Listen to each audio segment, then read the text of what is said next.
Sir ಇವಾಗ ಒಂದ್ idea ಬಂದಿದೆ ಸರ್, ಏನ್ ತಿನ್ಬೇಕು ಏನ್ ತಿನ್ಬಾರ್ದು ಅಂತ ಹೇಳಿ. ಹಾ. ಅದೇ ಕಂಪ್ಲೀಟ್ ಮುಂಚೆ ಅಂದ್ರೆ ಎಲ್ರು ಈಗ ಡಯಟ್ ಮಾಡ್ಬೋದು ಅಂದ್ರೆ ಡಯಟ್ ಅಂದ್ರೇನೆ ಊಟ ಬಿಡೋದು ಅನ್ನೋದೇ ನಮ್ಮ ಮೈಂಡ್ ಅಲ್ಲಿ ಇತ್ತು. ಊಟ ಬಿಟ್ರೇನೆ ನಾನ್ ಸಣ್ಣ ಆಗೋದು ಅನ್ನೋದು. ಬಟ್ ಇವಾಗೆಲ್ಲ ಅದು ಗೊತ್ತಾಯ್ತು ಸರ್. ಇವಾಗ ಯಾವ ತರ ಡಯಟ್ ಅಂದ್ರೆ ಊಟ ತಿನ್ಕೊಂಡುನು ಡಯಟ್ ಮಾಡ್ಬೋದು ಅನ್ನೋದು ನಿಮ್ ಪ್ರೋಗ್ರಾಮ್ ಜಾಯ್ನ್ ಆದ್ಮೇಲೆ ಗೊತ್ತಾಗಿದೆ ಸರ್. ಸರಿಯಾದ ಆಹಾರ ತಿನ್ಬೇಕು ಅಂತ, ಯಾವ್ದ್ರ ಜೊತೆ ಎಷ್ಟ್ ಪ್ರಮಾಣದಲ್ಲಿ ಇದೆಲ್ಲ ತಿನ್ಬೇಕು ಕರೆಕ್ಟ್. ಅನ್ನೋದು. ಹೌದು ಸರ್. ಎಲ್ಲಿರೋದು ಮನ್ವಿತಾ ಅವರು? ಸರ್ ಇಲ್ಲೇ ವಿಜಯನಗರ ಸರ್ ನಾವಿರೋದು. ಮಾಡಿದ್ರು ಎಲ್ಲ ನೀವ್ ಹೇಳಿದ್ದೆಲ್ಲ ಫುಡ್ ಮಾಡ್ಕೊಂಡ್ ತಿನ್ಲು, ನಮ್ಗೂ ಕೊಟ್ರು. ನಮ್ಗೂ ಶುಗರ್ ಇತ್ತು. ನಾನು 3 kg ಕಡಿಮೆ ಆಗಿದ್ದೀನಿ, ಶುಗರ್ ನಾರ್ಮಲ್ ಬಂದೈತಿ.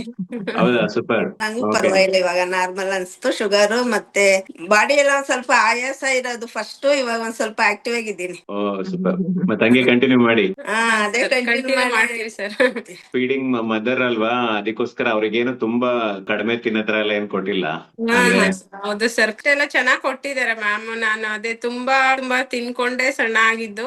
ಎಕ್ಸರ್ಸೈಸ್ ಮಾಡೋಳು, ವಾಕ್ ಮಾಡೋಳು. ಚೆನ್ನಾಗ್ ಕೊಟ್ಟಿದ್ರು ಸರ್. ಸುಧಾ ಮ್ಯಾಮ್ ತುಂಬಾ ಚೆನ್ನಾಗ್ ಗೈಡ್ ಮಾಡಿದ್ರು. ಬಟ್ ನನಗ್ ಸ್ವಲ್ಪ ಡಿಲೇ ಆಯ್ತು. ಅಂದ್ರೆ ನಮ್ ಅಜ್ಜಿ ಇದ್ರು, ಅವ್ರ ಊರಿಗೆ ಹೋದ್ರು. ಅವರು ಯಾವಾಗ್ಲೂ ಬೈತಾ ಇರೋರು, ಡಯಟ್ ಮಾಡ್ತಾಳಂತೆ, ಪಾಪುಗೆ ಹಾಲ್ ಕುಡ್ಸೋದು, ಪಾಪುಗ ಅದೇ ನೀನ್ ಹಾಲ್ ಕುಡಿಯಲ್ಲ ಅವ್ರ ರೀತಿ. ಅವ್ರು ಏನಂದ್ರೆ ಹಾಲ್ ಕುಡಿದ್ರೆ ಪಾಪುಗ್ ಹಾಲ್ ಬರುತ್ತೆ ಚೆನ್ನಾಗಿ ಅನ್ನೋದು ಮೈಂಡ್ ಸೆಟ್ ಅವ್ರಿಗೆ. ತುಪ್ಪ ಚೆನ್ನಾಗ್ ತಿನ್ನಲ್ಲ ಹಳ್ಳಿ ಕಡೆ ಅದೇ ಕೊಡೋದು ಹಾಲು. ಬಟ್ ಅದೆಲ್ಲ ಅವಾಯ್ಡ್ ಮಾಡ್ದೆ. ಹಾಗಾಗಿ ನಮ್ಮ ಅಜ್ಜಿ ಬೈತಾ ಇರೋರು ಯಾವಾಗ್ಲೂ. ಅಂದ್ರೆ ಫೀಡಿಂಗ್ ಗೆ ತೊಂದ್ರೆ ಆಗಿಲ್ವಲ್ಲ? ಇಲ್ಲ ಸರ್, ಫೀಡಿಂಗ್ ಏನ್ ತೊಂದ್ರೆ ಆಗಿಲ್ಲ. ಇಲ್ಲ ಸರ್, ಚೆನ್ನಾಗಿ ತಿನ್ಕೊಂಡು ಇವಾಗ ತುಂಬಾ ಎನರ್ಜೆಟಿಕ್ ಆಗಿದ್ದೀನಿ ಇವಾಗ. ಎಲ್ಲ ಹಳೆ ಕಾಲದ ಸಿಸ್ಟಮ್ ಗಳೆಲ್ಲ ಫಾಲೋ ಮಾಡಿ ಎಲ್ಲ ಹುಡುಗಿಯರು ದಪ್ಪ ಆಗ್ತಾವ್ರೆ. ಹೌದು ಸರ್. ಅದೇ ನಾನ್ ನಮ್ಮ ಅಜ್ಜಿಗೆ ಅದೇ ಹೇಳಿದ್ದು, ನಿನ್ ಮಾತೆ ಕೇಳಿದಿದ್ರೆ ಮತ್ತೆ ನಾನು 10 kg ರೆಡ್ಯೂಸ್ ಆಗಿದ್ದೀನಿ, ಮತ್ತೆ 10 kg ಇನ್ಕ್ರೀಸ್ ಆಗ್ತಿದ್ದೆ ಅಷ್ಟೇ ಅಂತ ಹೇಳಿ. ಮಂಡಿ ನೋವೆಲ್ಲ ಇತ್ತು, ಕಡಿಮೆ. ನಂಗೆ ತುಂಬಾ ನೀ ಪೈನ್ ಇತ್ತು.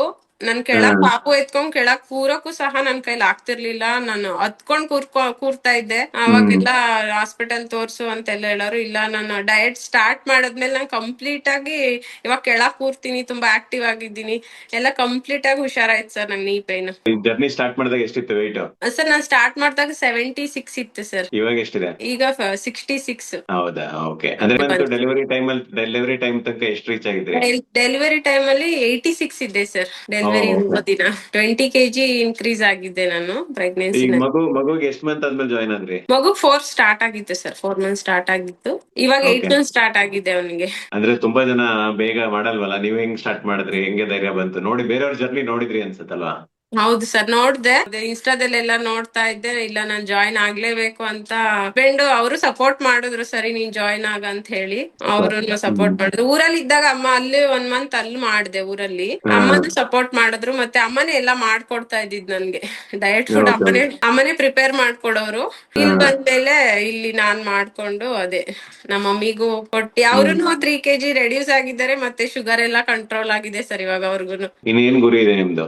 ಸರ್ ನಾನು 58 ಆಗ್ಬೇಕು ಅಂತ ಗುರಿ ಇದೆ. ಕಂಟಿನ್ಯೂ ಮಾಡ್ತೀನಿ ಸರ್ ಇದನ್ನೇ. ಅಂದ್ರೆ ಚೆನ್ನಾಗಿ ತಿನ್ಕೊಂಡ್ ಮಾಡಿ ನಿಧಾನವಾಗಿ. ಅದೇ ಸರ್, ನಿಧಾನವಾಗಿ. ಇಲ್ಲ ಸರ್, ಸ್ವಲ್ಪ ಡಿಲೇನೆ ಆಯ್ತು ನಂದು. ಅದೇ ಪಾಪ ಸುಧಾ ಮ್ಯಾಮ್ ತುಂಬಾ ಚೆನ್ನಾಗಿ ಗೈಡ್ ಮಾಡೋರು. ಸ್ಟಾರ್ಟ್ ಮಾಡಿದ್ದೆ ಇವಾಗ? ಸರ್ ನಾನು ಡಿಸೆಂಬರ್ ಅಲ್ಲಿ ಸ್ಟಾರ್ಟ್ ಮಾಡಿದ್ದು. ಮಾರ್ಚ್ ತನಕ? ಡಿಸೆಂಬರ್ ಮಿಡ್ ಡೇ ಸರ್ ನಾನು ಸ್ಟಾರ್ಟ್ ಮಾಡಿದಾಗ. 4 ತಿಂಗಳು. 4 ತಿಂಗಳು. ಸ್ವಲ್ಪ ಡಿಲೇ ಆಯ್ತು. ಅದೇ ಸರ್, ಈ ತರ ಕೆಲವೊಮ್ಮೆ ಮಾಡ್ಲಿಕ್ಕೆ ಆಗುತ್ತೆ ಎಕ್ಸರ್ಸೈಸ್, ಇಲ್ಲ ಅಂದ್ರೆ ಕೆಲವೊಮ್ಮೆ ಆಗಲ್ಲ. ಫುಡ್ ಮಾತ್ರ ಅದೇ ತಗೊಂತಾ ಇದೀನಿ. 2-3 ಡೇಸ್ ಮಿಸ್ ಆಗಿರ್ಬೋದು ಫುಡ್. ಯಾಕಂದ್ರೆ ಟ್ರಾವೆಲಿಂಗ್ ಅಲ್ಲಿ ಇದ್ದಾಗ ಅದು ಕ್ಯಾರಿ ಮಾಡಕ್ ಆಗ್ತಿರ್ಲಿಲ್ಲ ನಂಗೆ ಫುಡ್ ಎಲ್ಲ. ಸೊ ಅವಾಗ ಇಡ್ಲಿ ತಿನ್ಕೊಂಡ್ ಮ್ಯಾನೇಜ್ ಮಾಡ್ತಾ ಇದ್ದೆ. ಅಂದ್ರೆ ನೀವೀಗ ಇನ್ನೊಂದ್ರೆ ಜಸ್ಟ್ ಇನ್ನೊಂದ್ 3-4 ಇಂಚ್ ಕಡಿಮೆ ಮಾಡಿ, ಆಮೇಲೆ ವಾರದಲ್ಲಿ 3-4 ದಿನ ಎಕ್ಸರ್ಸೈಸ್ ಮಾಡಿ ಮೇಂಟೈನ್ ಮಾಡಿ. ಮಾಡ್ಬೇಕು ಸರ್. ಕಂಪ್ಲೀಟ್ ಆಗಿ ಬಿಟ್ಬಿಡ್ಬೇಡಿ ಈ ಅಭ್ಯಾಸಗಳು. ಏನೇನೋ ಮಾಡಿ ನಿಧಾನವಾಗಿ ಆದ್ರೂ ಪರವಾಗಿಲ್ಲ. ಅದೇ ನಿಧಾನವಾಗೇ ಮಾಡ್ತಾ ಇದ್ದೀನಿ ಸರ್. ತುಂಬಾ ಆತರ ಮಾಡ್ತಾ ಇಲ್ಲ. ಅಂದ್ರೆ ಆತರ ಮಾಡ್ಲು ಜಾಸ್ತಿ ಕಡಿಮೆ ಎಲ್ಲ ತಿಂದು ಮಾಡ್ಲೂಬಾರ್ದು. ಯಾಕಂದ್ರೆ ನಿಮಗೆ ಈಗ ಫೀಡಿಂಗ್ ಬೇರೆ ಮಾಡ್ಬೇಕು ಅವೆಲ್ಲ. ಸೊ ನೀವೇನು ಈಗ 8 ತಿಂಗಳಾಯ್ತಾ ಈಗ ಮಗುಗೆ 1 ವರ್ಷ ಸ್ಟಾರ್ಟ್ ಆಯ್ತು ಸರ್. ಮಗು ಫಸ್ಟ್ ಇಯರ್ ಬರ್ಡೇ ಆಗೋದ್ರೊಳಗಡೆ ಇನ್ನೊಂದ್ 4-5 kg ಕಡಿಮೆ ಮಾಡಿ. ಕಡಿಮೆ ಮಾಡ್ಬೇಕು. ಹೌದು ಸರ್, ಬರ್ಬೇಕು ಅಂತ. 4 ತಿಂಗಳಲ್ಲಿ 4 kg ಕಡಿಮೆ ಮಾಡಿ ಸಾಕು. ಸರಿ ಹೇಗಿದ್ರೆ ಮನ್ವಿತಾ ಅವ್ರೆ, ಥ್ಯಾಂಕ್ ಯು ನಿಮ್ ಜರ್ನಿ ಶೇರ್ ಮಾಡಿದಕ್ಕೆ. Thank you sir. ನಾನು ನಿಮ್ ಜೊತೆ ಮಾತಾಡ್ ತುಂಬಾ ಖುಷಿ ಆಯ್ತು. ನಾನು ವಿಡಿಯೋದಲ್ಲಿ ನೋಡ್ತಾ ಇದ್ದೆ, ಜೊತೆ ಮಾತಾಡ್ತೆ. ನನಗೆ ಏನ್ ಮಾತಾಡ್ಬೇಕಂತಾನೆ ಗೊತ್ತಾಗ್ತಾ ಇರ್ಲಿಲ್ಲ. ಪರವಾಗಿಲ್ಲ, ಇಟ್ಸ್ ಓಕೆ. ಸೊ ಇವರು ಮನ್ವಿತಾ ಅವ್ರು ಇರೋದು ವಿಜಯನಗರ. ಅಂದ್ರೆ ನಮ್ಮ ಆಫೀಸ್ ಹತ್ರನೇ ಇರೋದು ಇವರು. ನನ್ನ ಆಗ್ಲಿ ಸುಧನ್ ಆಗ್ಲಿ ಒಂದ್ಸಲನು ಮೀಟ್ ಆಗಿಲ್ಲ. ಮೀಟ್ ಆಗ್ದೇನೆ ಆಲ್ಮೋಸ್ಟ್ ಒಂದ್ 10 kg ಕಡಿಮೆ ಮಾಡಿ ಈಗ ಪೋಸ್ಟ್ ಪ್ರೆಗ್ನೆನ್ಸಿ weight ಲಾಸ್ ಮಾಡಿದ್ದಾರೆ. ಅವ್ರ ಅತ್ತೆ ಕೂಡ ಅವ್ರ ಜೊತೆ ಸ್ವಲ್ಪ ಶುಗರ್ ಬ್ಯಾಲೆನ್ಸ್ ಎಲ್ಲ ಮಾಡಿ ಅವರು ಒಂದ್ 3 kg ಕಡಿಮೆ ಮಾಡಿದ್ದಾರೆ ಅವ್ರ ಜೊತೆಲೆ ತಿಂದು. ಸೊ ಯಾರ್ ಬೇಕಾದ್ರೂ ಮಾಡ್ಬೋದಲ್ವಾ, ಎಲ್ಲಿಂದ ಬೇಕಾದ್ರೂ. ಯಾರ್ ಬೇಕಾದ್ರೂ ಮಾಡ್ಬೋದು ಸರ್. ಅಲ್ಲ ಇದು ಒಳ್ಳೆ ಊಟ, ಇದು ಏನ್ ತೊಂದ್ರೆ ಇಲ್ಲ, ಎಲ್ಲರೂ ತಿನ್ಬೋದು. ನಾನು Thank you. ತಿಂತಾ ಇದ್ದೀನಿ. ಥ್ಯಾಂಕ್ ಯು ನಿಮ್ ಜರ್ನಿ ಹೇಳಿದ್ದಕ್ಕೆ. ಓಕೆ, ಧನ್ಯವಾದ. Thank you sir, thank you so much. Thank you Manvita. So ನೋಡಿದ್ರಲ್ಲ ಮನ್ವಿತಾ ಅವರ weight loss ಜರ್ನಿನ. ಅವರು ನಮ್ಮ online diet and lifestyle coaching program ಸೇರಿ ಆಲ್ಮೋಸ್ಟ್ ಒಂದು 10 kg ಅಷ್ಟು weight loss ಮಾಡಿದ್ದಾರೆ. ಅದು ನಮ್ಮನ್ನ ಒಂದ್ಸಲ ಮೀಟ್ ಆಗಿದೆ ನಮ್ಮ diet and lifestyle coaching program ಸೇರಿ. ನೀವು ಹೀಗೆ ನಮ್ಮ diet and lifestyle coaching program ಸೇರಿ ಯಾವುದೇ ಊರಿಂದ ಬೇಕಾದ್ರೂ ಜಾಯ್ನ್ ಆಗ್ಬೋದು. ಕೆಳಗಡೆ ಒಂದು ವಿಡಿಯೋ ಇದೆ, how to join diet and lifestyle coaching program ಅಂತ. ಆ ವಿಡಿಯೋ ನೋಡಿದ್ರೆ ನಿಮಗೆ ಇನ್ಫಾರ್ಮೇಶನ್ ಸಿಗುತ್ತೆ. Thanks for watching. ಧನ್ಯವಾದ.